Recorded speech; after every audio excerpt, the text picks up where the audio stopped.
প্রিয় প্রশিক্ষণার্থীবৃন্দ, আসসালামু আলাইকুম। আমার আজকের সেশন মাইক্রোসফট এক্সেস ডাটাবেস। এটা আমার ডাটাবেজের দ্বিতীয় ক্লাস। প্রথম ক্লাসে আমি দেখিয়েছি স্টুডেন্ট ডাটাবেজের উপরে কিভাবে টেবিল ডিজাইন করতে হয়, ডাটা ইনপুট করতে হয় এবং অন্যান্য অবজেক্টের উপরে কাজ দেখিয়েছি। আজকে আমি দেখাবো স্যালারি স্টেটমেন্টের উপরে কিভাবে বেসিক স্যালারির উপর house rent, medical allowance, provident fund এবং টোটাল বের করতে হয় কোয়েরির মাধ্যমে। তো শুরু করছি salary statement database.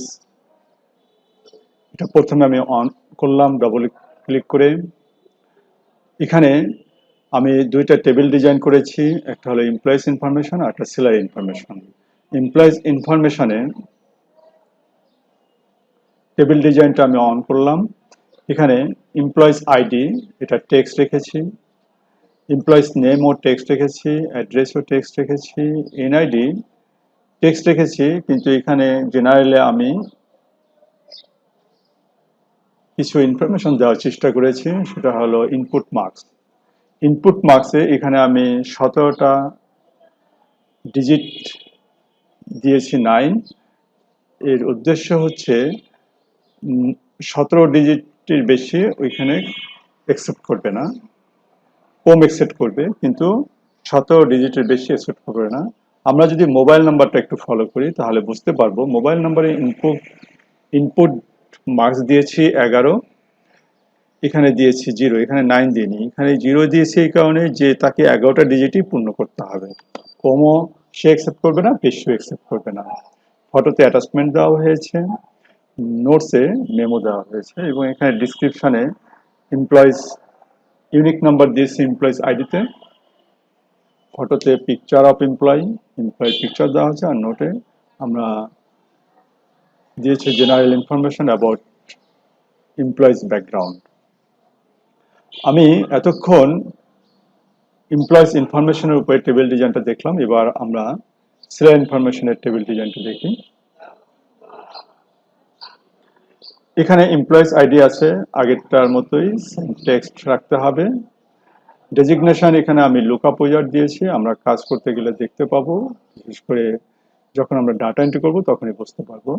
Section text দিয়েছি, জয়নিং ডেট টাইম দিয়েছি, আর বেসিক স্যালারিতে নাম্বার রেখেছি। আমি এখানে নাম্বার রেখেছি, এর জেনারেলে যে আমি ভ্যালিডেশন রুল দিয়েছি 10,000 টাকার নিচে হলে সে অ্যাকসেপ্ট করবে না, 50,000 টাকার উপরে গেলে সে অ্যাকসেপ্ট করবে না। এর গাণিতিক এটা হলো greater than or equal 10,000 and less than or equal 15,000। Validation টেক্সটে কথা উল্লেখ করেছে ইন্টার বিটুইন 10,000 অ্যান্ড 50,000। মেসেজটা আসবে যখন এর উপরে নিচে আমরা ইনপুট দিব, তখন মেসেজ আসবে যে ইরোর মেসেজ, ইন্টার বিটুইন এতের মধ্যে এন্টার করতে হবে। আর date time, joining date time দেওয়া হয়েছে, এখানে আমরা ফরম্যাটে মিডিয়াম ডেট নিয়েছি। এটা হলো স্যালারি ইনফরমেশনের টেবিল ডিজাইন। আমি এখানে কিছু ডাটা ইনপুটও করেছি, আমি দেখাই এমপ্লয়িজ ইনফরমেশনের ডাটাগুলো। এগুলো এমপ্লয়িজ ইনফরমেশনের ডাটা। একটা জিনিস খেয়াল করেন, এখানে কিন্তু ডাটায় কোনো প্লাস চিহ্ন এখানে নাই। এটা আপনি রিলেশন করার পরে দেখতে পাবেন যে এখানে প্লাস চিহ্ন দুটো টেবিলের মধ্যে একটা সমন্বয় এসেছে। স্যালারি ইনফরমেশনের ডাটা টেবিলটা এটা ক্লোজ করতে যাচ্ছে, ডাটা টেবিল খেয়াল করেন এখানেও প্লাস চিহ্ন নাই। আমি এবার আপনাদেরকে দেখাবো কিভাবে রিলেশন করতে হয়। ডাটাবেস টুলস থেকে রিলেশন, এখান থেকে শো টেবিল, অ্যাড, ক্লোজ করে দিই। রিলেশন অবশ্য আমরা আগেও দেখেছি স্টুডেন্ট ডাটাবেস টেবিলে, এখানে ক্রিয়েট দেব, রিলেশন হয়ে গেছে। আমি এটাকে সেভ করব, ক্লোজ করে আমি এগুলোকেও ক্লোজ করে দিই। আমি দেখি যে রিলেশন হয়েছে কিনা সেটা কনফার্ম করি। এই যে প্লাস চিহ্ন, আমি একটু আগে দেখিয়েছিলাম যে প্লাস চিহ্ন নাই, এটার ক্ষেত্রে প্লাস চিহ্ন এসেছে, মানে এটা আরেকটা টেবিলের সাথে সংযুক্ত হয়েছে, সেটা হলো এই যে ডিজাইন সেকশন, ডেট, স্যালারি, এগুলো চলে এসেছে রিলেশনের কারণে। অনুরূপভাবে স্যালারি ইনফরমেশনের ক্ষেত্রেও এই রিলেশনটাই এমপ্লয়িজ আইডির সাথে দেখা যাচ্ছে এমপ্লয়িজ নেম, অ্যাড্রেস, এগুলো রিলেশনের কারণে হয়েছে এবং প্লাস চিহ্নটা সেজন্য এসেছে।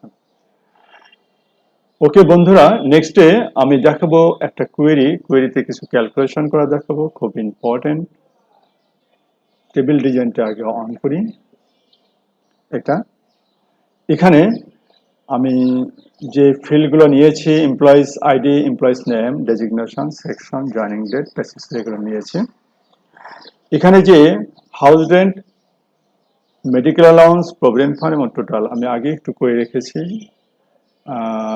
কাজটাকে সংক্ষিপ্ত করার জন্য।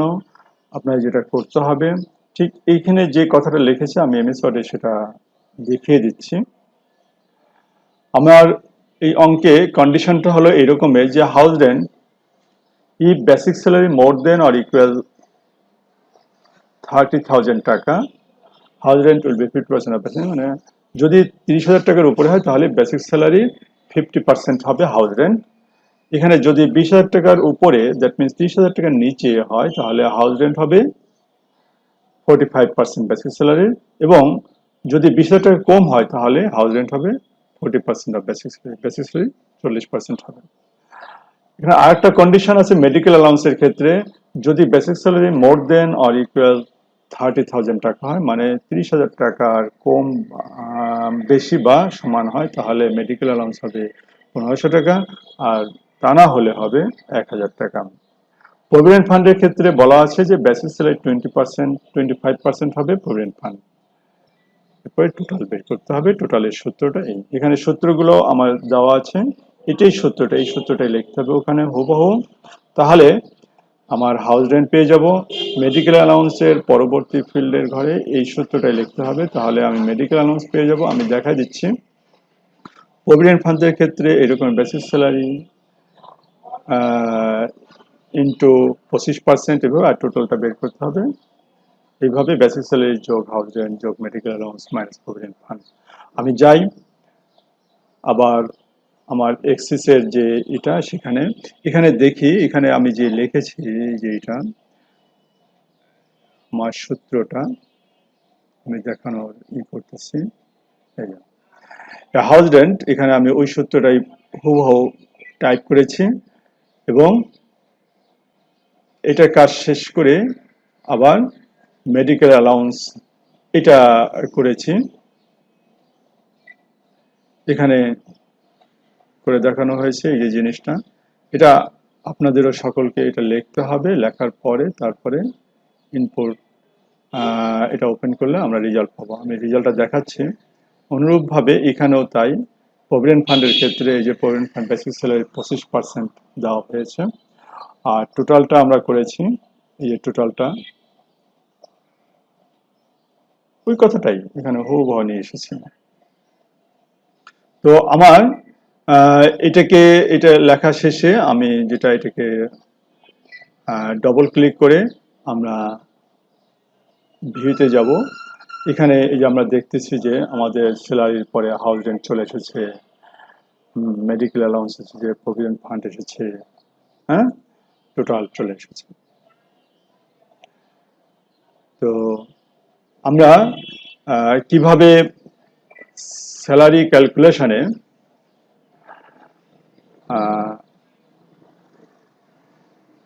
আমরা medical allowance, provident fund, total এবং টোটাল পেলাম, সেগুলো দেখানো হলো, কোয়েরির মাধ্যমে করা হলো। এবার আমরা ফর্ম করতে হয় কিভাবে সেটা দেখব। ক্রিয়েট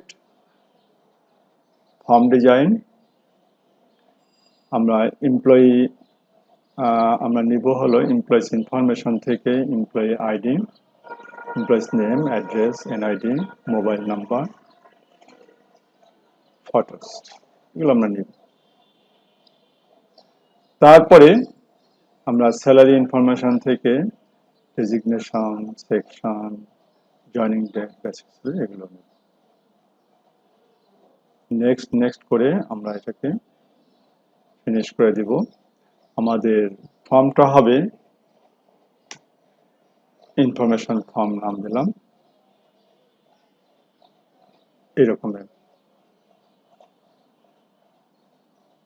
এখানে আমি একটু দেখি, এখানে মেয়ের ছবি দেওয়া আছে অথচ লেখা আছে নাম, আমি এটাকে সংশোধন করে দিই কবিতা। এভাবে আমরা সংশোধনও করতে পারবো, হ্যাঁ, এডিট করা যাবে এখানে। আর নতুন করে এখানে ডাটাও এন্ট্রি করা যাবে। এখানে নতুন করে আমি একটা ডাটা এন্ট্রি করা দেখাই। এমপ্লয়ি আইডি আমি দিই 105 না 6 দিই। এমপ্লয়ি নেম দাদা, অ্যাড্রেস গোপালগঞ্জ,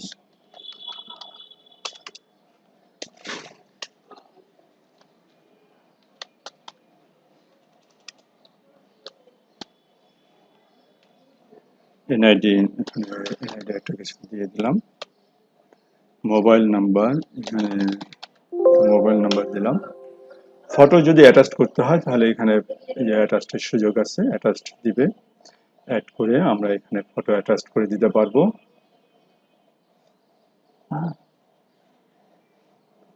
এখান থেকে আমরা ফটো নিয়ে আসতে পারি।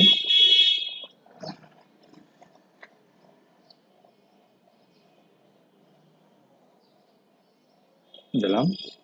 ডেজিগনেশনটা এখান থেকে আমরা চুজ করে দিতে পারি, অফিসার। সেকশন হলাম এই সাইডে। ডেট, এখান থেকে ডেট নিয়ে দিতে পারবো। স্যালারিটা আমরা উল্লেখ করে দিই 30,000।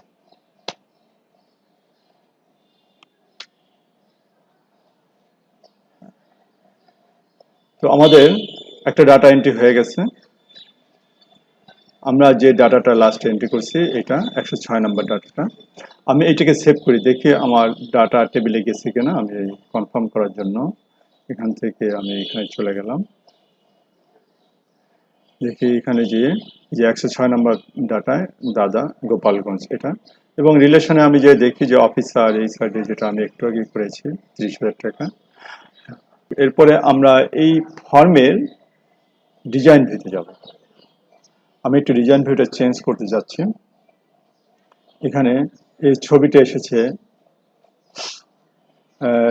ঠিক মতো জায়গায় আসে নাই, এটাকে একটু কমাই দিব। ফর্ম প্রপার্টিজ এটা আমাদের, আমি রাইট ক্লিক করে নিয়ে আসলাম। এখানে আমি চাচ্ছি যে এই যে এটা এগুলো একই সাইজের হোক, দেখা যাক।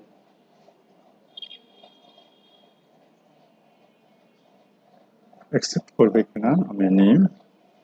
এর হবে হলো 2 ইঞ্চি। আমি এটাকে ইকুয়াল, আর ফটোটাকে আমি ফটোর এই যেটা এটাকে বাদ দিয়ে দেবো, এটা রাখবো না। আমি রাখবো স্রেফ ফটোর এই অংশটা, এটাকে আমি এখানে ধরে কমায়ও দিতে পারি। আবার আমি আগে দেখাইছি কিভাবে করতে হয়। ফটোর উইডথটা এখান থেকে আমি কম বেশি উইডথ এবং হাইটটা এটা করে দিতে পারি, 2 দিয়ে দিতে পারি। আমার নিচে আরো কিছু ডাটা আছে, এগুলো আমি নিয়ে আসবো উপরে।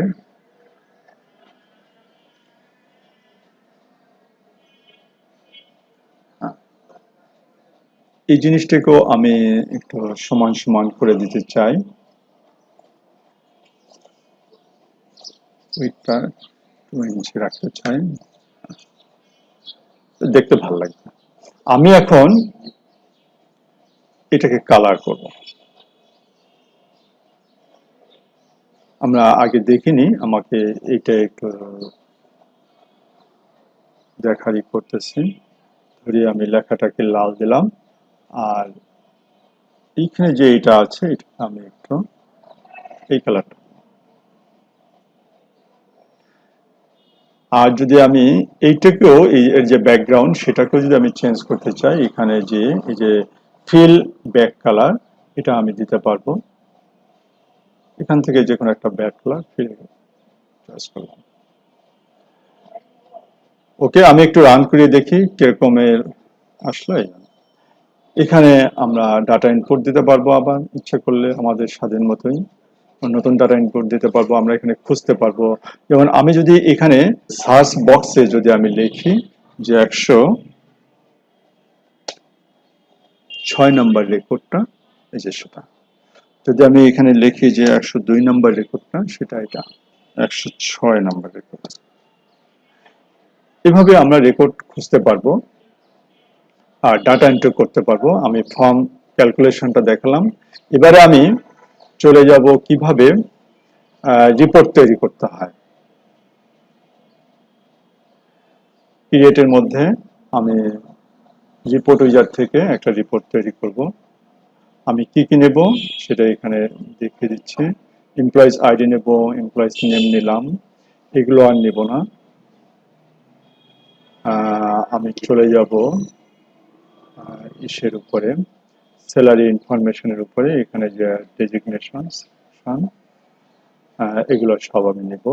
নেওয়ার পরে এখানে নেক্সট করে অ্যাসেন্ডিং ওটা রাখতেও পারি, না করলেও সমস্যা নাই। কলামনার দিয়ে আমি এখানে মডিফাই দ্য রিপোর্ট ডিজাইন এটি চয়েস করলাম যে ফিনিশ করব।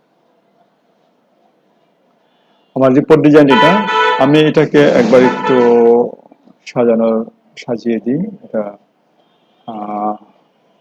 উইথ 2 রেখে দিলাম। আমি এখানেও কিন্তু কালার করতে পারি ইচ্ছা করলে। এখান থেকে ওই একইভাবে এই কালারটা নিলাম, আবার ইচ্ছা করলে এই কালারটা নিলাম, এবং এটাকেও আমি কালার করতে পারি ফিল কালার, যেটা আমার সহজ হয়, সুবিধা হয়। তো এরপরে আমি এটাকে ডবল ক্লিক করে ফর্মটাকে আমি দেখি আমার এসেছে। এভাবে আমার একটা ফর্ম ডিজাইন হলো। আমি এভাবে আমার একটা টেবিলের উপরে পূর্ণাঙ্গ কাজ করতে পারি, যেটা টেবিলটাকে প্রথমে ডিজাইন করা, পরবর্তীতে কিভাবে রিলেশন তৈরি করতে হয়, কিভাবে কোয়েরি করতে হয়, কিভাবে ফর্ম তৈরি করতে হয়, এবং ফর্মে কিভাবে ফর্মটা সুন্দরভাবে আকর্ষণীয় করে ডিজাইন করতে হয়, কিভাবে রিপোর্ট তৈরি করতে হয়, সেটা পুরোপুরিভাবে এখানে তুলে ধরা হয়েছে। আশা করি একটু চেষ্টা করলে, ভিডিওটা বারবার দেখে দেখে জিনিসটা রপ্ত করতে পারলে আশা করি উপকার পাবেন। তো সবাই ভালো থাকবেন, সুস্থ থাকবেন এই কামনা করে আজকের সেশন এখানে শেষ করছি। আল্লাহ হাফেজ।